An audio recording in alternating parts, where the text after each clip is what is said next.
Cinema کی تاریخ کا سب سے بڑا مزاحیہ اداکار چارلی چیپلن اپنا ایک واقعہ بیان کرتے ہوئے کہتا ہے کہ بچپن میں ایک بار میں اپنے والد کے ساتھ سرکس کا شو دیکھنے گیا۔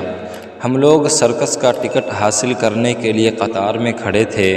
ہم سے آگے ایک فیملی تھی جس میں 6 بچے اور ان کے والدین تھے۔ یہ لوگ دیکھنے میں خستہ حال تھے۔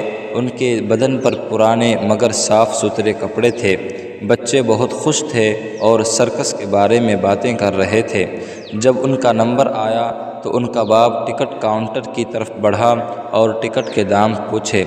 جب ٹکٹ بیچنے والے نے اسے ٹکٹ کے دام بتائے تو وہ ہکلاتے ہوئے پیچھے کو مڑا اور اپنی بیوی کے کان میں کچھ کہا۔ اس کے چہرے سے اضطراب عیاں تھا۔ تبھی میں نے اپنے والد کو دیکھا کہ انہوں نے اپنی جیب سے $20 کا نوٹ نکالا، اسے زمین پر پھینکا، پھر جھک کر اسے اٹھایا اور اس شخص کے کندھے پر ہاتھ رکھتے ہوئے کہا، جناب آپ کے پیسے گر گئے ہیں، لے لیں۔ اشک آلود آنکھوں سے اس شخص نے میرے والد کو دیکھا اور کہا، شکریہ محترم۔ جب وہ فیملی اندر داخل ہو گئی تو میرے والد نے میرا ہاتھ پکڑ کر قطار سے باہر کھینچ لیا اور ہم واپس ہو گئے، کیونکہ میرے والد کے پاس وہی $20 تھے جو انہوں نے اس شخص کو دے دیے۔ اس دن سے مجھے اپنے والد پر فخر ہے۔